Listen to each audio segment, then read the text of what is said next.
Oi, tudo bem? Hoje nesse vídeo a gente vai falar sobre a história das eleições no período colonial, né, por Erandi Lima. A primeira eleição no Brasil foi no ano de 1532, em São Vicente, São Paulo, em ocasião da instalação da Câmara por Martim Afonso de Souza, que foi comandante da expedição que fundou a dita vila, onde os homens bons escolheram os administradores, ou seja, os oficiais, né, da Câmara, da referida Câmara, certo? Já em 1537 foi a elevação na vila de Recife, né, em Pernambuco, pelo donatário Afonso Gonçalves e ordenada por Duarte Coelho Pereira, governador-geral do Brasil. Em 12 de março de 1537, foi em Olinda, né? E assim foi se criando mais vilas e vilas em todo o reino, né, em todo o Brasil, certo? A primeira vila do Ceará Grande foi criada em 1699, a vila de São José do Ribamar, né, ou Aquiraz.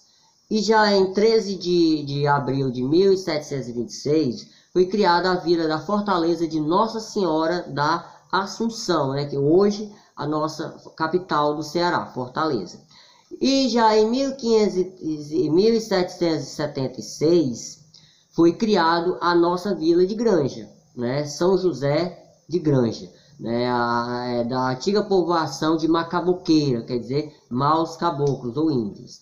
E, né, em 24 de setembro de 1870 foi criado a vila, a nossa atual, a vila, né, da Palma, né, a vila de Palma, que é a antiga povoação de Vaza Grande, né, as terras concedidas na Sesmaria de Rodrigo da Costa, do capitão Rodrigo da Costa de Araújo, né, hoje atualmente Coreaú. Aí se diz, para se criar uma vila naquela época, né, tinha alguns procedimentos, né, então assim, vinha o capitão Mó, os vereadores de uma vila já criada, né, e instalava o pelourinho, né? Elevava-se a casa para a Câmara e cadeia, né? Onde ocorriam as sessões, o Senado da Câmara ali, né? E o pelourinho, né? Para esclarecer, o pelourinho era um poste de madeira ou pedra com cal, né? Em forma de cruz, né, alguns ganchos lá, né, com um instrumento de suplício, por exemplo. Era um símbolo de poder local, político local, né, um símbolo de poder político local. Servia para fazer punição pública e exemplar de condenados e escravizados que cometessem grandes delitos, né, naquela época. As câmaras e cadeias, no início da colonização, aqui no Ceará, por exemplo, no início da colonização, na capital do Ceará Grande, eram pequenas casas, as casas que ele encontrava lá, né, como um rancho, digamos assim. Não tinha, naquela época, ainda não tinha aquele objetivo digamos assim, de povoar, né, mas como um ponto um ponto policial, digamos assim, e administrativo. Então na parte da frente, né, geralmente uma casa que eles encontram era feita ou mandavam fazer, casa simples ou que já estivesse edificada. A parte da frente funcionava a Câmara, né, e nos fundos era um localzinho lá que era uma repartição para a cadeia, onde prendia, né, para prender as pessoas que fossem condenadas, né, por lesa majestade ou outro crime qualquer. Depois é que eles elevaram, né, digamos assim, as câmaras de cadeia com uma categoria melhor, né, fizeram uns prédios bonitos, com primeiro e segundo pavimento, né, depois que eles elevaram os sobrados, chamados sobrados, né, a cadeia era embaixo, né, ficava a masmorra lá, onde eram presos os condenados, e em cima ficava a cadeia, né? Aliás, a Câmara, né? A Câmara dos Vereadores, a Câmara, o Senado.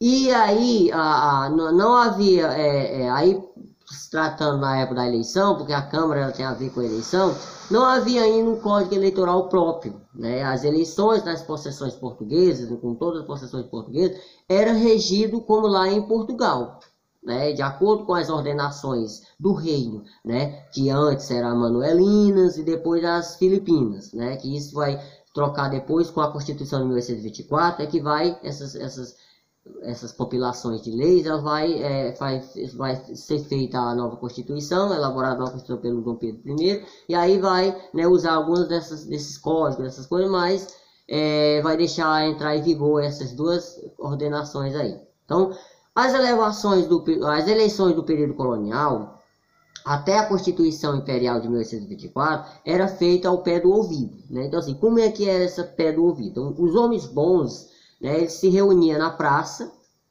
né, de frente à Câmara, à casa da Câmara, à igreja, e falava, né, cada um à sua vez, falava ao pé do ouvido do escrivão o nome de um homem bom, né? E aí o escrivão ia anotando, né, os mais votados, elaboravam uma lista de 6 nomes, né? Uma lista de 6 nomes, e esses 6 nomes escolhiam os futuros oficiais da vila, que eram os 3 vereadores, né? Os 2 juízes, um escrivão, um procurador do conselho. E na sequência, esse nome era depositado nessa lista em 3 pelouros. O que era pelouros? Pelouros era bola de cera, né, com uma fendazinha para colocar o papelzinho dentro, certo? E aí essa bolinha de cera era guardada na arca, né, com 3 fechaduras, né? Cada vereador, ou no caso o juiz, ficava com uma chave.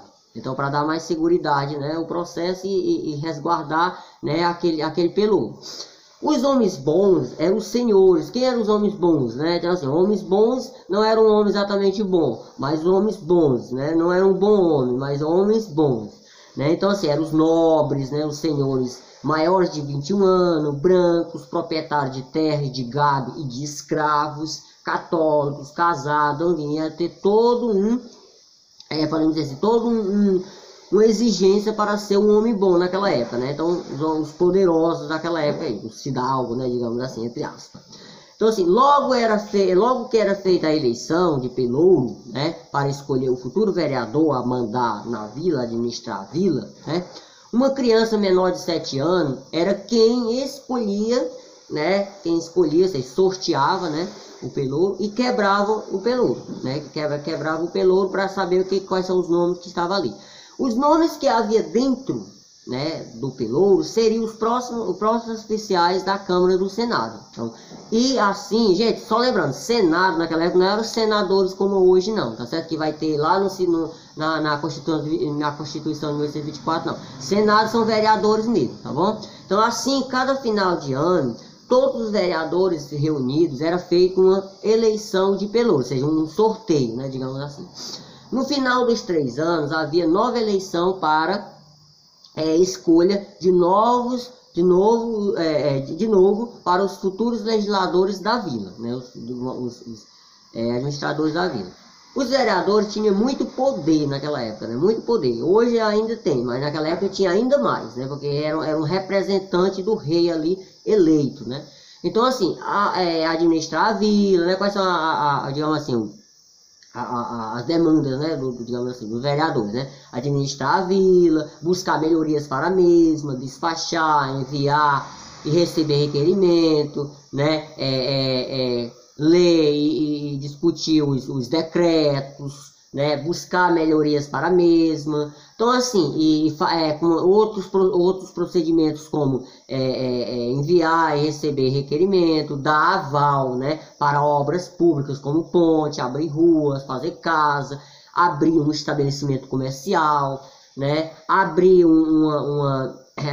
reformar a estrada, até julgar, punir e prender, porque entrava também o juiz, né, aí no caso, que fazia parte dos oficiais aí da Câmara, né.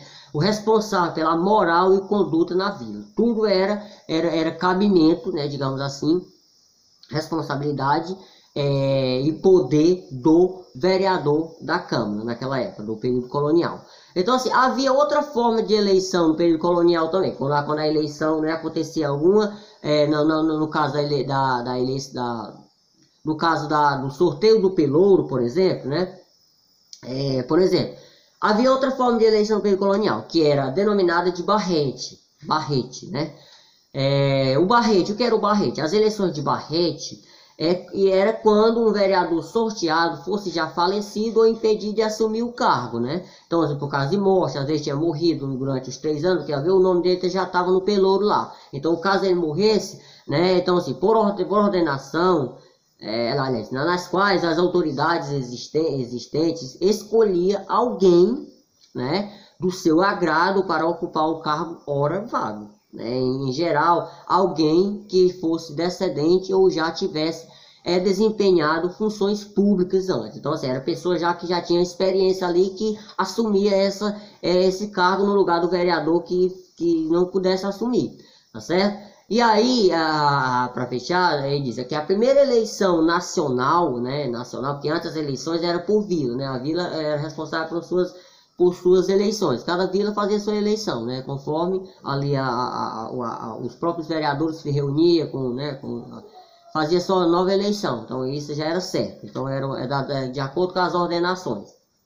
Mas a primeira eleição nacional, né, mesmo, geral, tudo aconteceu de forma geral, concomitante, em todo lugar, todo o território, foi realizada em março do ano de 1821, né? Então, que antes da independência, para se escolher os deputados brasileiros para as Cortes Gerais, Extraordinárias e Constituintes das Nações Portuguesas. Então, aqueles que iriam elaborar a primeira Constituição do Império, né? E os homens bons daquela época também, né, de maior de 25 anos, né, brancos, católicos, proprietários de terra e de escravos. Então, assim, sempre, desde a era colonial, só que corrigindo aqui, desde a era colonial, os homens mais escolhidos maiores de 25 anos. Então, tinha os 21 anos, se fosse um caso militar, ou coisa assim, né? Então, assim, mais os homens bons escolhidos a partir de 25 anos, que fosse branco, português, né, descendente português, ou português mesmo, católico, proprietário de terra e de escravo. Certo? Então, aqui a gente finaliza esse vídeo tratando sobre as eleições no período colonial, certo?